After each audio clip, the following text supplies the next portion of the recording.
Hello viewers, I doctor S B K Lal welcome you all in my YouTube channel. मेरे YouTube channel में आपका बहुत बहुत स्वागत है।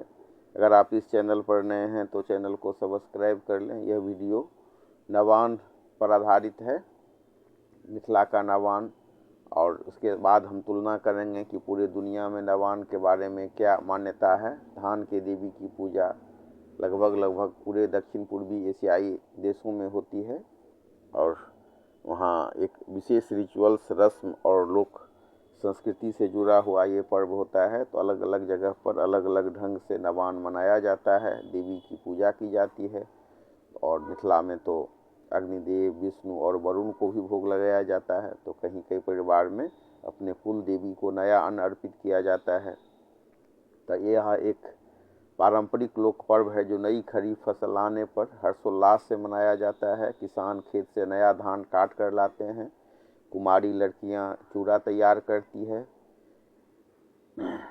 उसके बाद नए चूड़े को कहीं दूध के साथ तो कहीं दही, गुड़ और मूली के साथ कुल देवताओं, देवी को, कुछ परिवार ऐसे हैं जहाँ पर कुल देवता होते हैं और कहीं पर कुल देवी, तो कुल देवी या देवता को अर्पित करके भोग लगाया जाता है और परिवार के सदस्य इसे प्रसाद के रूप में ग्रहण करते हैं, जो सुख, समृद्धि और शांति का प्रतीक है।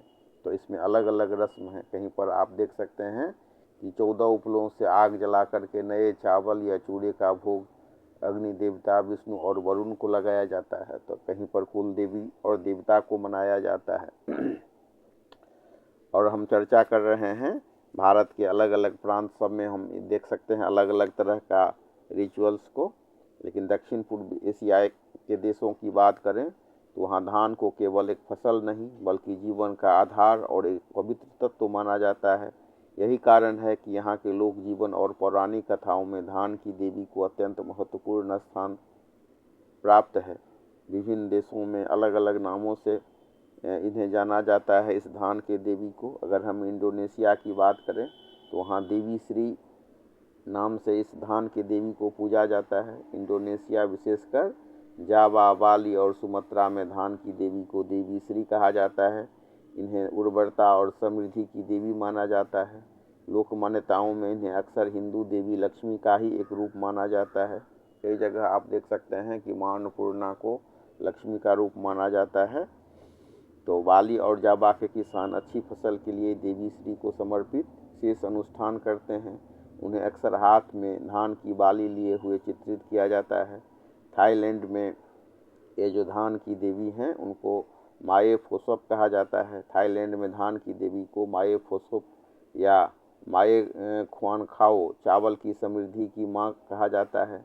माए का अर्थ माँ ही होता है, जो देवी के मातृत्व और सुरक्षात्मक रूप को दर्शाता है। थाई लोक संस्कृति में यह विश्वास है कि धान में एक आत्मा होती है। किसान धान की कटाई के दौरान और उसके बाद देवी को सम्मान देने के लिए कई अनुष्ठान करते हैं। यदि चावल बर्बाद किया जाए या उसका अनादर किया जाए तो इसे देवी का अपमान माना जाता है। कंबोडिया में इसे पो इनो नोगार जैसी देवियों को कृषि और उर्वरता से जोड़कर देखा जाता है। मणिपुर में आप जो दक्षिण पूर्वी एशिया का तो नहीं, लेकिन फिर भी यहाँ कुछ धान से जुड़ा हुआ लोक पर्व है जो नवान से मिलता जुलता है। यहाँ की मेतेई लोक कथाओं में पाओबी नाम की धान की देवी का उल्लेख मिलता है, जो यहाँ की कृषि संस्कृति में बहुत पूजनीय है। दक्षिण पूर्वी एशियाई समाज में धान की देवी को पूजा किया जाता है और इसका कारण है कृषि चक्र, सम्मान का प्रतीक और सामाजिक जुड़ता।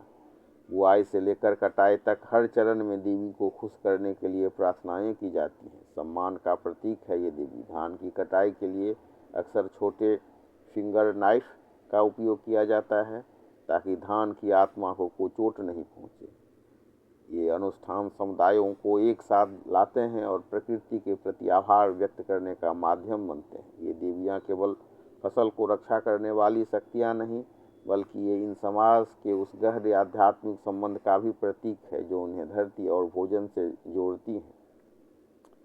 आज हम देख सकते हैं कि मिथिला में नवान परंपरा है। कहीं पर इसे लवान कहा जाता है प्रोनाउंसिएशन में, तो कहीं पर इसे नवान कहा जाता है और कहीं पर इसे नवान भी कहा जाता है।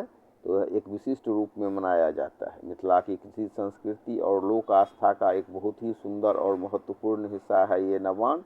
मिथिला में जब नई फसल घर आती है तो उसे सीधे ग्रहण करने से पहले प्रकृति और देवी देवताओं को समर्पित करने की पुरानी परंपरा रही है।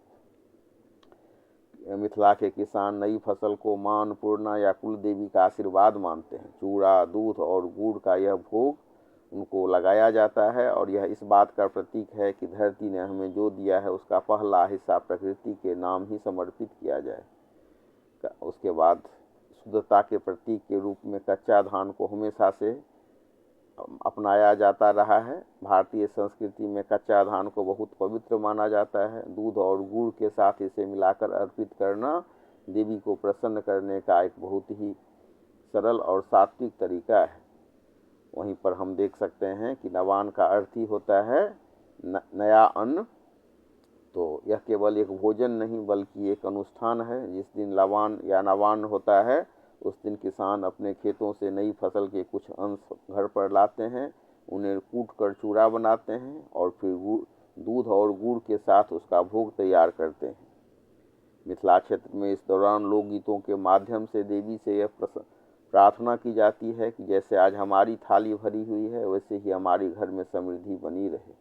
इस दिन परिवार के सभी सदस्य साथ बैठकर भोग ग्रहण करते हैं। यह एक तरह का हार्वेस्ट फेस्टिवल है जो मिथिला के गांव में भाईचारे को बढ़ाता है। प्रकृति के प्रति यह सम्मान है। इस परंपरा में यह भी सिखाया जाता है कि हम जो खा रहे हैं वह सीधे प्रकृति से मिला है और हमें इसका आदर करना चाहिए। धान का चूड़ा और दूध का संयोजन स्वास्थ्य के लिए बहुत उत्तम माना जाता है। यह पाचन में हल्का होता है और पोषक तत्वों से भरपूर होता है। आध्यात्मिक भाव अगर हम देखें तो कच्चा धान का अर्थ होता है जो कभी क्षय नहीं हो। देवी को अक्षत अर्पित करना हमारे जीवन में अक्षय खुशियों की कामना करता है। इस तरह से हम इसको देख सकते हैं कि मिथिला के क्षेत्र में और भी सब पर्व हैं जो धान से जुड़े हुए हैं और मतलब लोक रूप में लोक उत्सव के रूप में मनाए जाते हैं। जैसे मतलब जुड़ शीतल भी है और भी। तो आप इस वीडियो को पूरा देखिए और कमेंट कीजिए कि आपको ये वीडियो कैसा लगा।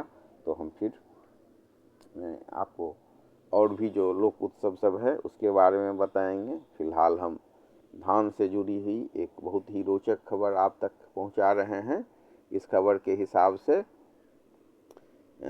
जो वहाँ ये कहानी है इंडोनेशिया के बारे में। इंडोनेशिया की एक प्रांत है बाली, जहाँ पर कहा जाता है कि देवताओं के राजा बतार गुरु ने सभी देवताओं को अपने लिए महल बनाने का आदेश दिया। अपने फन पर धरती को उठाए। अनंत शेष के न हाथ थे न पैर, इसलिए वे महल निर्माण में सहभागी नहीं हो सके। उन्होंने बतार गुरु को मणियों से जरा एक अंडा भेंट किया। उस अंडे से श्री नामक एक अत्यंत सुंदर देवी प्रकट होती हैं। उन्हें देखते ही सभी देवता उनसे प्रेम करने लगते हैं। देवताओं के बीच झगड़ा न हो इस आशंका से देवी का वध कर दिया गया और उनके शरीर के टुकड़े को धरती के नीचे गाड़ दिया गया। कुछ समय बाद प्रत्येक टुकड़े से धान, सुपारी और बांस जैसे नकदी फसल के पौधे उगाए। और थाईलैंड के एक आख्यान के अनुसार धान की देवी किसानों की पत्नियों द्वारा स्थापित हुई। और भी तरह तरह की कहानियां हैं जो धान से जुड़ी हुई हैं। और इस तरह से हम देख सकते हैं कि धान कितना इम्पोर्टेंट फसल है, न केवल भारत में और जो चावल उत्पादक क्षेत्र है वहाँ तो इसको कई बार जगह देवी से जोड़ा जाता है। और इस तरह से अनेक कहानियाँ हैं कि कैसे धान प्रकट हुआ और धान का कैसे जो धान को देवी के रूप में स्थापित किया गया और अपने यहाँ तो अन्नपूर्णा को साक्षात जो लक्ष्मी का स्वरूप भी माना जाता है। और इस तरह से बहुत सारे फेस्टिवल हैं जो धान के खेती से जुड़े हुए हैं। और जो बिहार का एक खास पर्व है छठ, वहाँ भी ये धान से जुड़ी हुई बहुत सारे रिचुअल्स होते हैं। वीडियो के अंत में हम आपको एक कहानी, बहुत रोचक कहानी बताते हैं। दक्षिण पूर्वी एशिया में स्थित एक देश है लाओ। वहाँ की यह कथा है कि एक किसान कई दिनों से भूखा था। तो एक दिन से भूखे एक किसान ने एक सुनहरी मछली को जाल में फंसा लिया। उसे बचाने के लिए मछलियों के राजा ने मनुष्य को धान प्रदान किया। कुछ समय बाद एक राजा ने धान की देवी को एक कक्ष में बंद कर दिया और लोग फिर से भूखे रहने लगे। जब एक सन्यासी धान की देवी से मिला तो उसने देवी को कई भागों में काट दिया। इसके सन्यासी के द्वारा देवी को काटने के बाद जो धान के अनेक किस्में उत्पन्न हुई। इतनी किस्में हो गई कि राजा सभी को बंद न कर सका और धान पुनः मनुष्यों को प्राप्त हुआ। तो ये थी धान से जुड़ी हुई रोचक जानकारी। आप कमेंट में लिखें वीडियो आपको कैसा लगा। तो इस तरह से धान का बहुत महत्व है और पूजा पाठ से लेकर के धार्मिक उत्सव से लेकर के और माँ लक्ष्मी को प्रसन्न करने के लिए भी अनेक तरह के जो लोक कथा और लोक परंपरा है उसमें धान का बहुत महत्व है और धान की देवी का भी